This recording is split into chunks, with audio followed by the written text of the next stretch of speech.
Você está ouvindo Devocional Robert Murray McCheyne.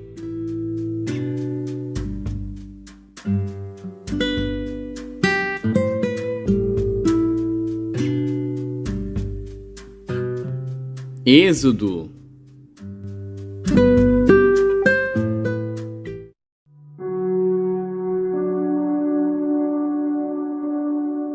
Êxodo, capítulo 33. Disse mais o Senhor a Moisés: Vai, sobe daqui, tu e o povo que fizeste subir da terra do Egito, à terra que jurei a Abraão, a Isaque e a Jacó, dizendo: A tua descendência a darei. E enviarei um anjo adiante de ti, e lançarei fora os cananeus, e os amorreus, e os heteus, e os perizeus, e os heveus, e os jebuseus, a uma terra que mana leite e mel. Porque eu não subirei no meio de ti, porquanto és povo de dura cerviz, para que te não consuma eu no caminho. E ouvindo o povo esta má notícia, pranteou-se, e ninguém pôs sobre si os seus atavios, porquanto o Senhor tinha dito a Moisés: Dize aos filhos de Israel: És povo de dura cerviz. Se por um momento subir no meio de ti, te consumirei. Porém agora, tira os teus atavios, para que eu saiba o que te hei de fazer. Então os filhos de Israel se despojaram dos seus atavios ao pé do monte Horebe, e tomou Moisés a tenda e a estendeu para si fora do arraial, desviada longe do arraial, e chamou-lhe a tenda da congregação. E aconteceu que todo aquele que buscava o Senhor saía à tenda da congregação que estava fora do arraial. E acontecia que, saindo Moisés à tenda, todo o povo se levantava, e cada um ficava em pé à porta da sua tenda, e olhava para Moisés pelas costas, até ele entrar na tenda. E sucedia que, entrando Moisés na tenda, descia a coluna de nuvem e punha-se à porta da tenda, e o Senhor falava com Moisés. E vendo todo o povo a coluna de nuvem que estava à porta da tenda, todo o povo se levantava, e cada um à porta da sua tenda adorava. E falava o Senhor a Moisés face a face, como qualquer fala com seu amigo. Depois tornava-se ao arraial. Mas o seu servidor, o jovem Josué, filho de Num, nunca se apartava do meio da tenda. E Moisés disse ao Senhor: Eis que tu me dizes: Fazes subir a este povo, porém não me fazes saber a quem hás de enviar comigo. E tu disseste: Conheço-te por teu nome, também achaste graça aos meus olhos. Agora, pois, se tenho achado graça aos teus olhos, rogo-te que me faças saber o teu caminho, e conhecer-te-ei, para que ache graça aos teus olhos, e considera que esta nação é o teu povo. Disse, pois: Irá a minha presença contigo, para te fazer descansar. Então lhe disse: Se tu mesmo não fores conosco, não nos faças subir daqui. Como, pois, se saberá agora que tenho achado graça aos teus olhos, eu e o teu povo?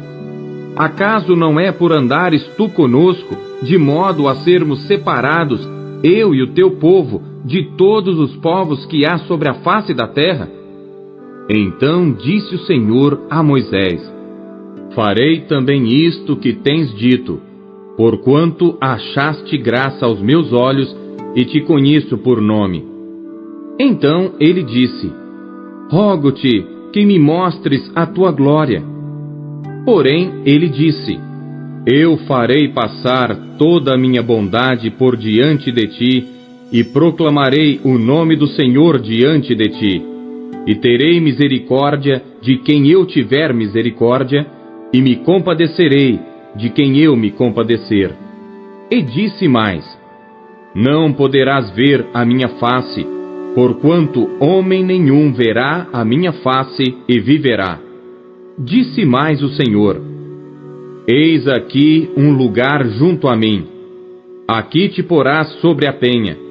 E acontecerá que, quando a minha glória passar, pôr-te-ei numa fenda da penha, e te cobrirei com a minha mão, até que eu haja passado.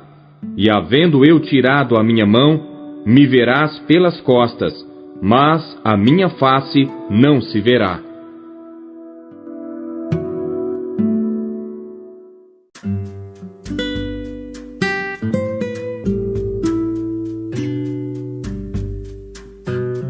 João.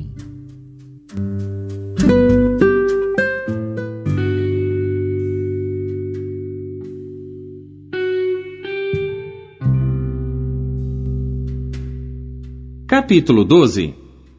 Foi, pois, Jesus 6 dias antes da Páscoa a Betânia, onde estava Lázaro, o que falecera e a quem ressuscitara dentre os mortos. Fizeram-lhe, pois, ali uma ceia, e Marta servia, e Lázaro era um dos que estavam à mesa com ele. Então Maria, tomando um arrátio de unguento de nardo puro de muito preço, ungiu os pés de Jesus e enxugou-lhe os pés com os seus cabelos, e encheu-se a casa do cheiro do unguento. Então um dos seus discípulos, Judas Iscariotes, filho de Simão, o que havia de traí-lo, disse: Por que não se vendeu este unguento por 300 dinheiros e não se deu aos pobres? Ora, ele disse isto, não pelo cuidado que tivesse dos pobres, mas porque era ladrão, e tinha bolsa, e tirava o que ali se lançava. Disse, pois, Jesus: Deixai-a, para o dia da minha sepultura guardou isto, porque os pobres sempre os tendes convosco, mas a mim nem sempre me tendes. E muita gente dos judeus soube que ele estava ali, e foram, não só por causa de Jesus, mas também para ver a Lázaro, a quem ressuscitara dentre os mortos. E os principais dos sacerdotes tomaram deliberação para matar também a Lázaro, porque muitos dos judeus, por causa dele, iam e criam em Jesus. No dia seguinte, ouvindo uma grande multidão que viera à festa, que Jesus vinha a Jerusalém, tomaram ramos de palmeiras e saíram-lhe ao encontro e clamavam: Hosana! Bendito o Rei de Israel que vem em nome do Senhor! E achou Jesus um jumentinho e assentou-se sobre ele, como está escrito: Não temas, ó filha de Sião, eis que o teu rei vem assentado sobre o filho de uma jumenta. Os seus discípulos, porém, não entenderam isto no princípio, mas quando Jesus foi glorificado, então se lembraram de que isto estava escrito dele e que isto lhe fizeram. A multidão, pois, que estava com ele quando Lázaro foi chamado da sepultura, testificava que ele o ressuscitara dentre os mortos. Por isso a multidão lhe saiu ao encontro, porque tinham ouvido que ele fizera este sinal.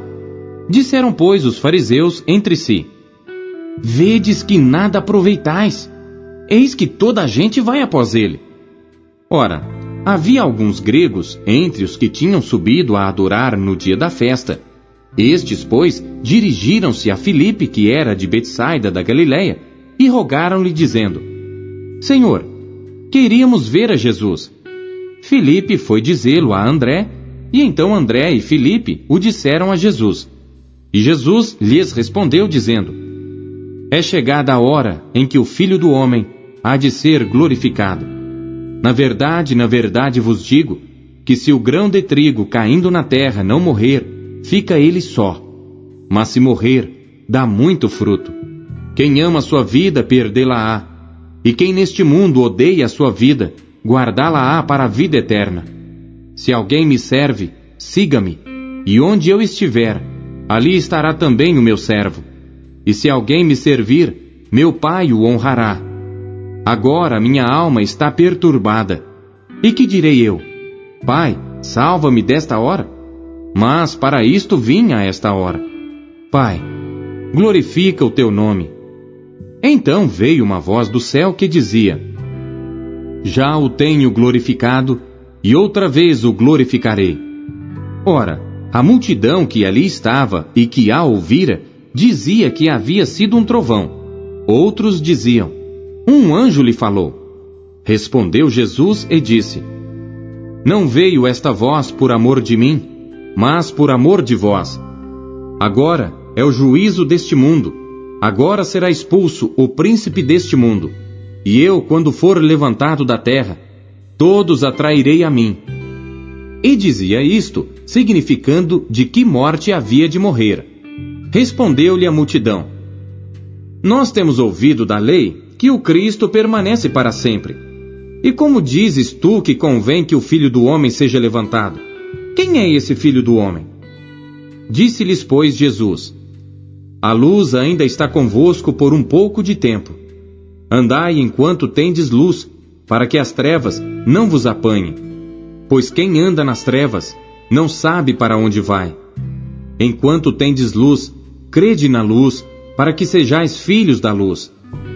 Estas coisas disse Jesus, e retirando-se, escondeu-se deles. E ainda que tinha feito tantos sinais diante deles, não criam nele, para que se cumprisse a palavra do profeta Isaías, que diz: Senhor, quem creu na nossa pregação? E a quem foi revelado o braço do Senhor? Por isso não podiam crer. Então Isaías disse outra vez: Cegou-lhes os olhos, e endureceu-lhes o coração, a fim de que não vejam com os olhos, e compreendam no coração, e se convertam, e eu os cure. Isaías disse isto quando viu a sua glória e falou dele. Apesar de tudo, até muitos dos principais creram nele, mas não o confessavam por causa dos fariseus, para não serem expulsos da sinagoga, porque amavam mais a glória dos homens do que a glória de Deus. E Jesus clamou e disse: Quem crê em mim, crê não em mim, mas naquele que me enviou. E quem me vê a mim, vê aquele que me enviou. Eu sou a luz que vim ao mundo, para que todo aquele que crê em mim não permaneça nas trevas. E se alguém ouvir as minhas palavras e não crer, eu não o julgo, porque eu vim não para julgar o mundo, mas para salvar o mundo. Quem me rejeitar a mim e não receber as minhas palavras, já tem quem o julgue. A palavra que tenho pregado, essa o há de julgar no último dia. Porque eu não tenho falado de mim mesmo, mas o Pai que me enviou, ele me deu mandamentos sobre o que hei de dizer e sobre o que hei de falar. E sei que o seu mandamento é a vida eterna. Portanto, o que eu falo, falo-o como o Pai mo tem dito.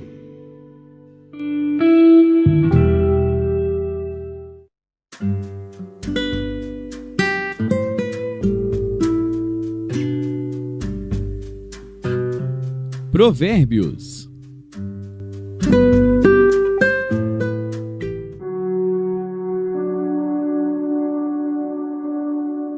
Provérbios, capítulo 9. A sabedoria já edificou a sua casa, já lavrou as suas 7 colunas, já abateu seus animais, e misturou o seu vinho, e já preparou a sua mesa. Já ordenou as suas criadas, e está convidando desde as alturas da cidade, dizendo: Quem é simples, volte-se para cá.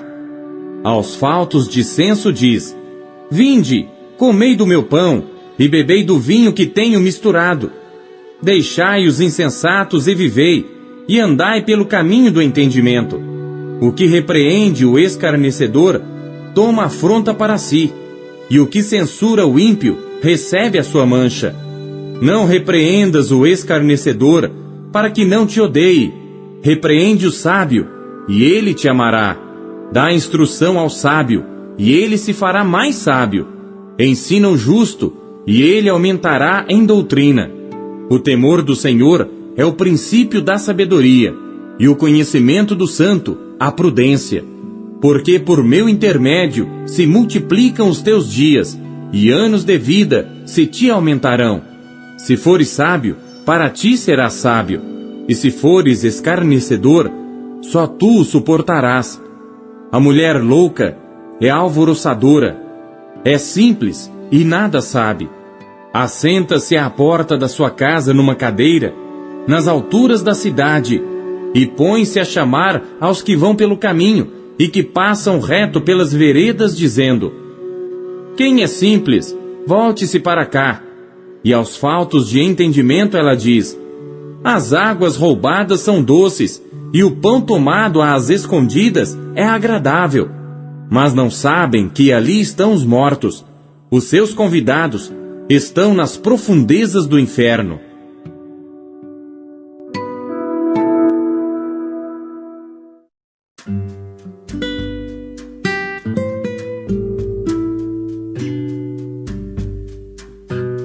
Efésios.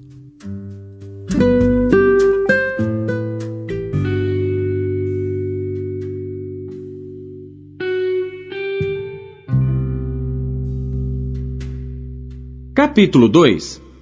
E vos vivificou, estando vós mortos em ofensas e pecados, em que noutro tempo andastes, segundo o curso deste mundo, segundo o príncipe das potestades do ar, do espírito que agora opera nos filhos da desobediência, entre os quais todos nós também antes andávamos nos desejos da nossa carne, fazendo a vontade da carne e dos pensamentos, e éramos por natureza filhos da ira, como os outros também. Mas Deus, que é riquíssimo em misericórdia, pelo seu muito amor com que nos amou, estando nós ainda mortos em nossas ofensas, nos vivificou juntamente com Cristo, pela graça sois salvos, e nos ressuscitou juntamente com Ele, e nos fez assentar nos lugares celestiais em Cristo Jesus, para mostrar nos séculos vindouros as abundantes riquezas da sua graça, pela sua benignidade para conosco em Cristo Jesus. Porque pela graça sois salvos por meio da fé. E isto não vem de vós, é dom de Deus. Não vem das obras, para que ninguém se glorie. Porque somos feitura sua, criados em Cristo Jesus para as boas obras, as quais Deus preparou para que andássemos nelas. Portanto, lembrai-vos de que vós noutro tempo éreis gentios na carne e chamados incircuncisão, pelos que na carne se chamam circuncisão, feita pela mão dos homens, que naquele tempo estáveis sem Cristo, separados da comunidade de Israel, e estranhos às alianças da promessa, não tendo esperança e sem Deus no mundo. Mas agora em Cristo Jesus, vós que antes estáveis longe, já pelo sangue de Cristo chegastes perto, porque Ele é a nossa paz, o qual de ambos os povos fez um, e derrubando a parede de separação que estava no meio, na sua carne desfez a inimizade, isto é, a lei dos mandamentos, que consistia em ordenanças para criar em si mesmo dos dois um novo homem, fazendo a paz, e pela cruz reconciliar ambos com Deus em um corpo, matando com ela as inimizades. E vindo, ele evangelizou a paz, a vós que estáveis longe e aos que estavam perto, porque por ele ambos temos acesso ao Pai em um mesmo Espírito. Assim que já não sois estrangeiros, nem forasteiros, mas concidadãos dos santos e da família de Deus, edificados sobre o fundamento dos apóstolos e dos profetas, de que Jesus Cristo é a principal pedra da esquina, no qual todo edifício bem ajustado cresce para templo santo no Senhor, no qual também vós juntamente sois edificados para a morada de Deus em Espírito. A palavra de Deus nos encoraja, nos corrige e nos orienta. O que ela lhe trouxe hoje? E você acabou de ouvir a leitura devocional Robert McCheyne, o melhor plano de leitura conhecido na história da igreja. Que privilégio, hein? E não esqueça de dar o seu like, curtir e comentar e compartilhar esse vídeo. E você que ainda não adquiriu a sua Bíblia devocional, o melhor plano de leitura já conhecido na história da igreja, é sua oportunidade de fazê-lo agora. Acesse aqui os meios da Marcas Editora para adquirir a sua versão, a sua unidade. Nós temos em várias cores. Nessa cor caramelo maravilhosa, temos nesse lilás que está incrível, temos também nesse azul turquesa e por fim temos também essa que está chiquíssima no tom de cinza. Já acesse QR Code, meios aqui para você já ter a sua própria história com a Bíblia devocional, como milhares de pessoas estão sendo impactadas pela leitura diária do devocional Robert McCheyne.